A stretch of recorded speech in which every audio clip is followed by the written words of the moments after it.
ఇవాళ రేవంత్ రెడ్డి ప్రభుత్వం వచ్చినాక సింగరేణిని ప్రైవేట్ పరం చేసే కుట్ర జరుగుతూ ఉంది. సింగరేణి అప్పుల్లో కూరుకుపోతా ఉంది. సింగరేణికి ఒక్క రూపాయి కూడా బొగ్గుకు డబ్బులు ఇస్తలేరు. కరెంటు తీసుకొని కూడా ఈ ప్రభుత్వం డబ్బులు ఇస్తలేదు. Neither Transco is paying not Genco is paying. Current తీసుకొని ట్రాన్స్కో సింగరేణికి డబ్బులు కట్టలేదు, బొగ్గు తీసుకొని జెన్కో సింగరేణికి డబ్బులు కట్టలేదు. సింగరేణి అప్పుల పాలైపోయి ఓడీ తీసుకొని ఇలా జీతాలు ఇచ్చే పరిస్థితి వచ్చింది. ఓడీ తీసుకుంటే తప్ప బ్యాంకులు అప్పు తెస్తే తప్ప జీతాలు ఇవ్వని పరిస్థితికి సింగరేణి నెట్టివేయబడ్డది. దాదాపు 50,000 కోట్ల అప్పుల్లోకి సింగరేణి కూరుకుపోయింది. ఇవాళ ముఖ్యంగా రేవంత్ రెడ్డి గారు వచ్చిన తర్వాత ఈ కాంగ్రెస్ ప్రభుత్వం నుంచి చెల్లించాల్సిన డబ్బులు ఒక్క రూపాయి అటు ట్రాన్స్కోకు ఇటు జెన్కోకి ఇస్తలేదు. ట్రాన్స్కో జెన్కో అటు సింగరేణికి ఇస్తలేదు. లాస్ట్కి ఇవాళ సింగరేణి కార్మికులకు జీతాలు కూడా పడిన పరిస్థితి వచ్చింది. నవరత్నాల్లో ఒకటైనటువంటి ఇవాళ క్యాష్ రిచ్ కంపెనీ అయినటువంటి సింగరేణిని ఇవాళ ప్రైవేట్ పరం చేసే కుట్ర ఇవాళ రేవంత్ రెడ్డి కాంగ్రెస్ ప్రభుత్వం చేస్తూ ఉంది. దీన్ని తీవ్రంగా ఖండిస్తూ ఉన్నాం. సింగరేణికి డబ్బులు చెల్లించాలని ప్రభుత్వాన్ని మేము డిమాండ్ చేస్తూ ఉన్నాం. భట్టి గారే ఆర్థిక మంత్రి, భట్టి గారే సింగరేణి మంత్రి. మరి ఆర్థిక మంత్రిగా ఉండి సింగరేణి గొంతు కోయడం నీకు తగునా అని నేను భట్టి గారిని అడుగుతా ఉన్నా. ఇది ఎంత మేరకు సమంజసమో అని నేను అడుగుతా ఉన్నా. ఇవాళ రేవంత్ రెడ్డి గారు సింగరేణి పైసలు తీసుకుపోయి ఫుట్బాల్ ఆడుతున్నాడు. నీ అయ్య సొత్తాన్ని తీసుకుపోయినావా? నీ ఫుట్బాల్ షోకుల కోసం నువ్వు ఫోటోలు దిగడం కోసం సింగరేణి 10 కోట్ల రూపాయలు ఏ రకంగా తీసుకుంటావు? ఒకవైపు కార్మికులకు జీతాలకు పైసలు లేవు, అప్పులు తెచ్చుకొని బ్యాంకుల్లో ఓడీలు తెచ్చుకొని సింగరేణి సంస్థ ఆగమైతుంటే నీ ఫుట్బాల్ షోకుల కోసం 10 కోట్ల రూపాయల సింగరేణి డబ్బును నువ్వు ఏ రకంగా వాడతావు? గతంలో సిఎస్ఆర్ డబ్బు సింగరేణి డబ్బు బీఆర్ఎస్ ప్రభుత్వం ఉన్నప్పుడు వాడితే ఆ పిల్లల కోసం వాడినాం. సింగరేణి పిల్లలకు ఒక మెడికల్ కాలేజీ పెట్టడానికి వాడినాం, లేదా ఒక స్కూళ్లు కట్టడానికో కాలేజీలు కట్టడానికో మంచినీళ్ళు ఇవ్వడానికో వాడినాం. నువ్వేమో ఫుట్బాల్ షోకుల కోసం వాడుతున్నావు. నువ్వు ఫుట్బాల్ ఆడడానికి సింగరేణి డబ్బే కావాలా నీకు? సింగరేణి కార్మికుల కడుపు కొట్టాలన్నా నువ్వు? ఏ రకంగా నీకు మనసు వచ్చింది సింగరేణి డబ్బులు తీసుకోవడానికని నేను అడుగుతా ఉన్నా. ఇది దుర్మార్గమైన ప్రభుత్వం. నువ్వు ఫుట్బాల్ ఆడడానికి రాష్ట్ర ప్రభుత్వంలోనే 5 కోట్ల తీసుకుపోయి స్టేడియం కట్టుకుంటావు. సింగరేణి 10 కోట్లు తెచ్చి ఆ మెస్సీతో మ్యాచ్ ఆడుతా అంటావు. ఎవరయ్యే సొత్తని సింగరేణి పైసలు డైవర్ట్ చేస్తా ఉన్నావు? సింగరేణిలో జీతాలు ఇద్దామంటే పైసల్లే ఓడి తెచ్చుకునే పరిస్థితి ఉన్నది. నువ్వు 10 కోట్లు తెచ్చి ఫుట్బాల్ ఆడతావా? ఇదేనా ప్రజాప్రభుత్వం? ఏ రకంగా దుర్వినియోగం చేస్తావని చెప్పి నేను రేవంత్ రెడ్డిని అడుగుతా ఉన్నా.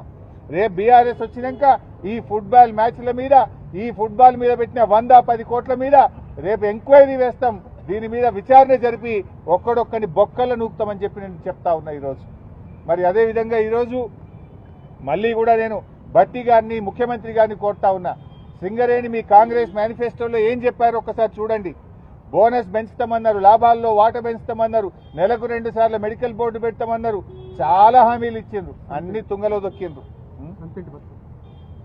సొంత ఇంటి పథకం తెస్తాం, ప్రతి కార్మికుడికి ఇల్లు కట్టిస్తామన్నారు. ఇంటి పథకం పోయింది, ఉన్న బోర్డు పోయింది, లాభాల్లో వాట పోయింది. లాభాల్లో వాట కూడా జిమ్మికి చేసిండు రేవంత్ రెడ్డి. మొత్తం ఎంత లాభాలు వస్తే దాంట్లో వాటా ఇస్తారా? దాంట్లో సగం పక్కకు పెట్టిండు. మొన్నటి సంవత్సరం ఎంత వచ్చిందంటే వాటా దాదాపు 6,394 కోట్లు లాభం వస్తే 6,394 కోట్ల మీద బోనస్ ఇవ్వాలన్నా దాన్ని ఏం చేసిండు? భవిష్యత్ అవసరాలు అని చెప్పి పక్కకు పెట్టి 2,360 కోట్ల రూపాయల మీదనే బోనస్ ఇచ్చాడు. బోనస్ ఏమో వాటా పెంచినట్టు చూపిస్తాడు, అసలు పర్సంటేజ్ ఏమో తగ్గిస్తాడు. అంటే నువ్వు మొత్తం వచ్చిన లాభాల మీద బోనస్ ఇస్తావా? సగానికి సగం తగ్గించి ఆ సగం మీద నేను ఇంత శాతం ఇచ్చినమని బోగస్ మాటలు మాట్లాడతావా నేను అడుగుతా ఉన్నా. మొత్తంగా ఈరోజు సింగరేణి ప్రైవేట్ పరం చేసే కుట్ర జరుగుతూ ఉంది. దీని మీద బీఆర్ఎస్ పార్టీ రేపు ప్రజా పోరాటానికి సిద్ధమవుతుంది. నేను భట్టి గారిని కోరుతా ఉన్నా, తక్షణమే మెడికల్ బోర్డు పెట్టి కార్మికుల పిల్లలకు ఉద్యోగాలు ఇవ్వండి. లేదంటే ఆ కార్మికుల్ని తీసుకొని వచ్చి నీ ఇల్లు ప్రగతి భవన్ ను ముట్టడిస్తామని చెప్పి కూడా భట్టి విక్రమార్క గారిని నేను హెచ్చరిస్తా ఉన్నా. మరో ముఖ్యమైన విషయం, ఇవాళ జర్నలిస్టులను అక్రమంగా రాష్ట్ర వ్యాప్తంగా అరెస్ట్ చేస్తా ఉన్నారు. రాష్ట్ర వ్యాప్తంగా అరెస్ట్ చేసిన జర్నలిస్టులను వెంటనే విడుదల చేయాలని చెప్పి బీఆర్ఎస్ పార్టీ డిమాండ్ చేస్తా ఉంది. ఈ జర్నలిస్టుల అక్రమ అరెస్ట్ ను బీఆర్ఎస్ పార్టీ తీవ్రంగా ఖండిస్తా ఉంది. నువ్వేం చెప్పినావు రేవంత్ రెడ్డి? 6 గ్యారంటీలతో పాటు 7వ గ్యారంటీ ప్రజాస్వామ్య హక్కు, ధర్నా చేసే హక్కు మేము కల్పిస్తామని చెప్పినావు. ఇవాళ జర్నలిస్టులు కనీసం బండి దిగి గేట్ కాడికి పోకముందే అరెస్ట్ చేస్తున్నావు.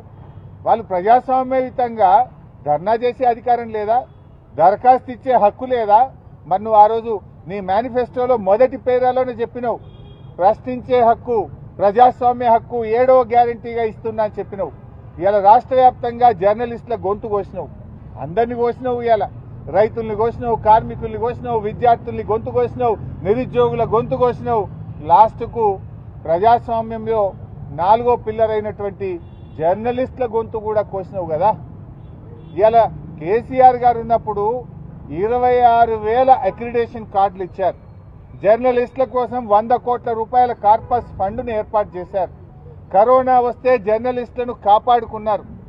జిల్లాల్లో జర్నలిస్టులకు ఇండ్ల స్థలాలు ఇచ్చింది బీఆర్ఎస్ ప్రభుత్వం.